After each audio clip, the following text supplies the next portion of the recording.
सुप्रभातम। आज की इस ऑनलाइन क्लास में आप सभी का स्वागत और अभिनंदन। जैसा कि हमारा जो प्रकरण है वो संविधान के मुख्य लक्षण या विशेषताएं, तो जिसके हमने संविधान के मुख्य लक्षणों में या विशेषताओं में हमने 3 विशेषताओं के बारे में अध्ययन किया है, जिसमें पहली थी संघवाद, दूसरी संसदीय शासन प्रणाली और तीसरी जो है शक्ति का बंटवारा। तो आज हम जो यहाँ पढ़ने वाले हैं वो है चौथी विशेषता, मूल अधिकार या मौलिक अधिकार जिसे हम कहते हैं। तो उसके बारे में हम यहाँ अध्ययन करेंगे।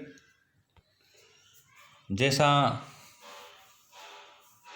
कि मौलिक अधिकार के बारे में हम यहाँ अध्ययन करने वाले हैं, तो मौलिक अधिकार से यहाँ तात्पर्य यह है, तो संविधान के अंतर्गत नागरिकों को प्राप्त होने वाली वे अनुकूल परिस्थितियाँ और अवसर हैं जिससे नागरिक अपना सर्वांगीण विकास कर सके, तो वो मूल अधिकार कहलाते हैं। तो उसे हम मूल अधिकार कहते हैं। तो मूल अधिकार के निर्माण की यदि हम बात करें तो इसका निर्माण स्वतंत्र भारत में राज्य सत्ता के दुरुपयोग और निरंकुश इस्तेमाल से बचने के लिए, तो इन सब से बचने यानी कि मनमानी से और दुरुपयोगिता से बचने के लिए जो इसकी स्थापना की गई है। तो यदि हम संविधान की बात करें तो इसको भारतीय नागरिकों को के लिए 6 मूल अधिकार प्रदान किए गए हैं, जिसके द्वारा वो अपना सर्वांगीण विकास प्राप्त करते हैं, सर्वांगीण विकास के भी करते हैं। तो ये 6 मूल अधिकार कौन कौन से हैं, तो आइए हम उसके बारे में अब यहाँ जानकारी प्राप्त करें। पहला है समानता का अधिकार, दूसरा स्वतंत्रता का अधिकार, तीसरा है शोषण के विरुद्ध अधिकार, चौथा है धार्मिक स्वतंत्रता का अधिकार, पांचवा है सांस्कृतिक और शैक्षणिक अधिकार, और छठा जो है इन सभी 5 अधिकारों के ऊपर संवैधानिक उपचारों का अधिकार। तो इन अधिकारों को प्राप्त करके नागरिक अपने है जो सर्वांगीण विकास करता है। तो इन अधिकारों के बारे में कुछ और अधिक जानकारी के लिए, जैसे समानता का अधिकार है, तो समानता का अधिकार में कानून की जानकारी में सभी लोग हैं जो क्या हैं, सब लोग समान हैं। तो इसका मतलब ये है कि सभी लोगों को देश का कानून बराबर सुरक्षा प्रदान करेगा, चाहे वह किसी भी जाति, धर्म या लिंग के आधार पर किसी के साथ है जो भेदभाव नहीं किया जा सकता। तो इसमें खेल के मैदान, होटल, दुकान इत्यादि सार्वजनिक स्थानों पर भी सभी को बराबर पहुंचने का अधिकार है, और रोजगार में भी है जो के क्षेत्र में भी इनको समानता दी गई है, सबको किसी के साथ भेदभाव नहीं है। तो इस प्रकार ये समानता के अधिकार को प्राप्त करके वह अपना विकास करता है, और छुआछूत की प्राथमिकता का भी उन्मूलन कर दिया गया है। उन्मूलन नहीं, इसमें भी कमी है। आइए इसमें भी कोई समानता को अपनाया गया है। अगला स्वतंत्रता का अधिकार।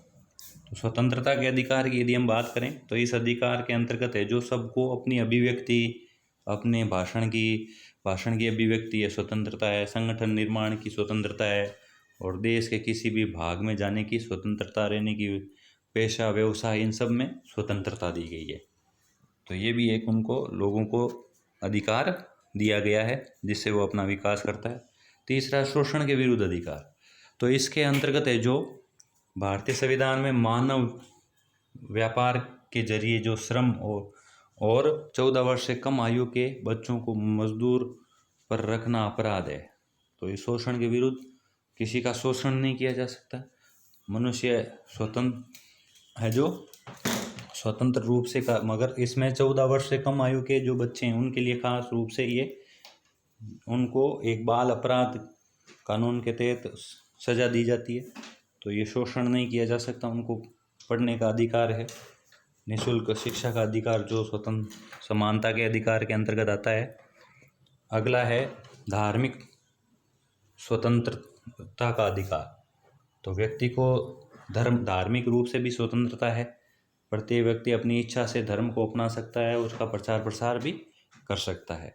तो ये भी उस व्यक्तियों को, यानी कि यहाँ राज्य जो हमने पढ़ा था सत्ता का, तो उसमें दुरुपयोग नहीं हो, व्यक्तियों का मनमानी नहीं हो, तो इस आधार पर ये भी एक उनको अधिकार दिया गया है।